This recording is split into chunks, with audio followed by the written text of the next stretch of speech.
Alright, sorry about that, guys. I totally goofed that one up. I thought I paused the video and I stopped it. So, I elected to go with the black versus the chrome because the truck's already black. It'd have an LS motor in it that I put in there instead of going with the, I guess, the original block, if you will.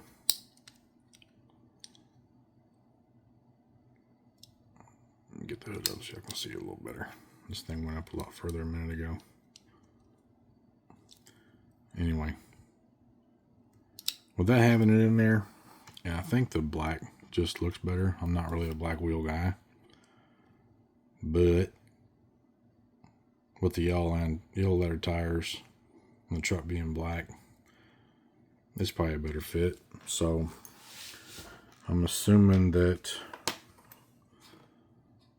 okay, yeah, long axles in the rear. And I never can quite do these right, so just bear with me. I always seem to screw them up somehow.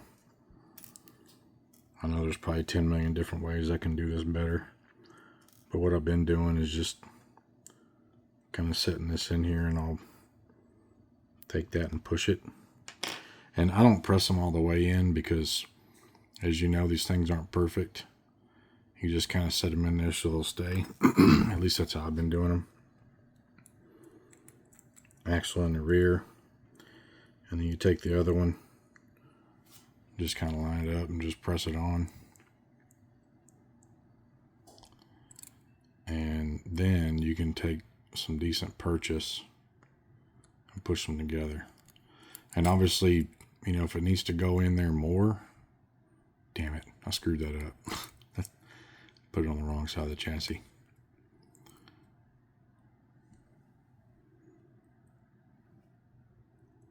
This is for this side, I believe.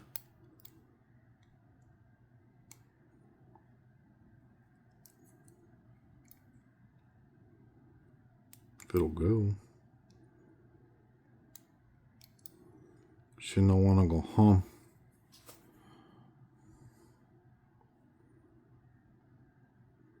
There we go. Had to kind of bend it a little bit. Okay.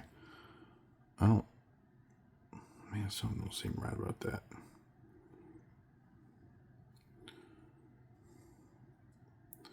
It needs to go in there more than that, but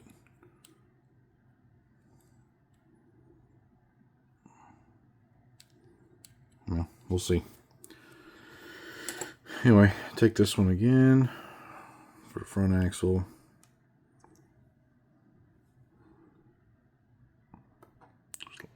Let it rest, or you can sit there and hold it. Just make sure whenever you press down, it's actually in that hole. And they don't really do the best job on these things. This is why I don't do wheel swaps, because I don't have the patience for this BS. Alright, maybe I had it right initially. Oh, okay. I got it now. This is the front axle, because it has shorter tires.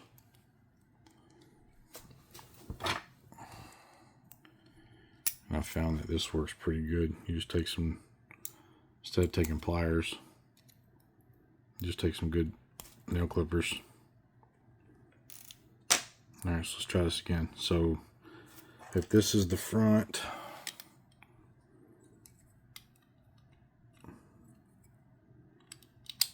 yeah, so the wide part of the chassis is the front of the truck. The narrow part is for the rear to allow for the wide tires. Okay, so this is the rear. That's the interior of the truck. Oops. And I'm assuming the skinny axle, where my other one is for the rear. Way over here out of the frame. Alright, let's see if we can get this right.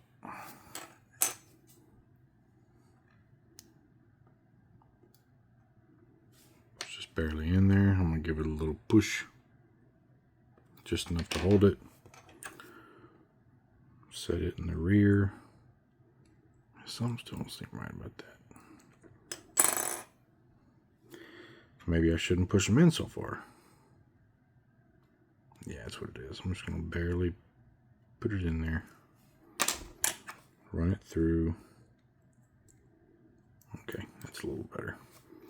Take the other rear tire.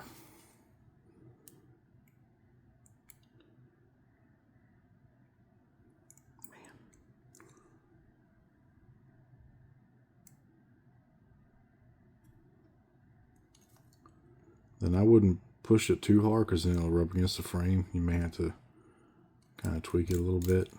Make sure it rolls free, which that does.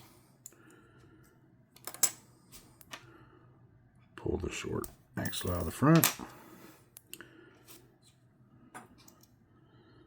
Do the same thing here.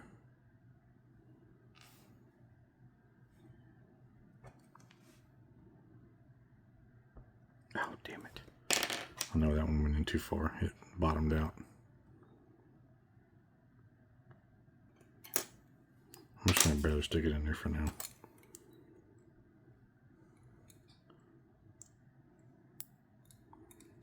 Of course that happens.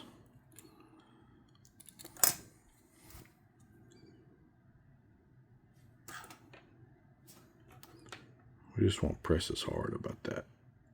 Okay, that's much better. And this thing was giving us some grief a minute ago. It has like a little, it's kind of weird, it just doesn't feel right. Okay, yeah, that's better. Push this side against the chassis, take the other wheel.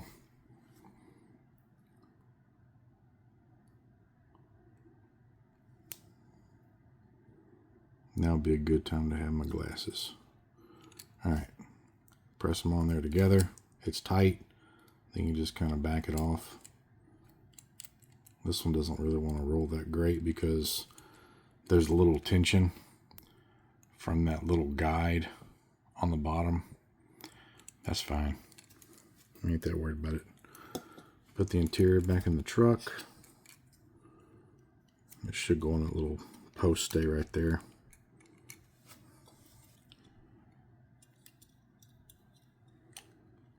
And these things are kind of finicky when you put the interior back in them. Make sure it all lines up real good. Make sure it seats nice and flat, which it does. Ooh, that thing looks good. It's a lot lower than I thought it'd be. That's cool. It's going to work out just fine.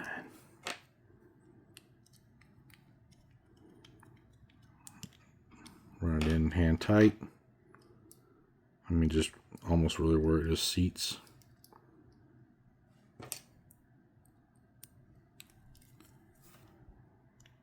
Do the same thing on this one. And you can start tightening them up because these things are real bad about being loose. Don't over tighten it, it's aluminum. Alright. Okay. Alright.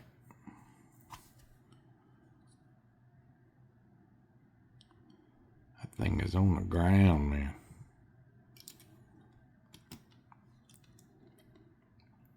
Not too shabby. It sits not lift good, I give it that. It's a good looking truck.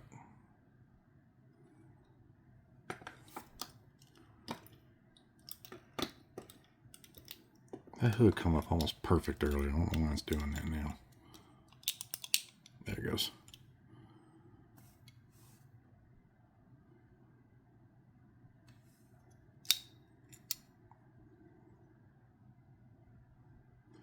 The fitment on this one's actually pretty good. Bumpers are on there straight. That's always a problem for him too. The graphics come out really nice. Detail on all the badging is really nice. Very, very nice. So happy I did this. And apparently, what's nice about when a truck's this low on the rack, it locks into that lift pretty good. May have to do some modifications to this thing. I may have to end up cutting the feet off of there and doing something myself. But there's that one. I'll put it over here for now. And I'll put all the spare parts over here to the side. We'll make this the end of part 2 video, and I'll do the other two here in just a minute.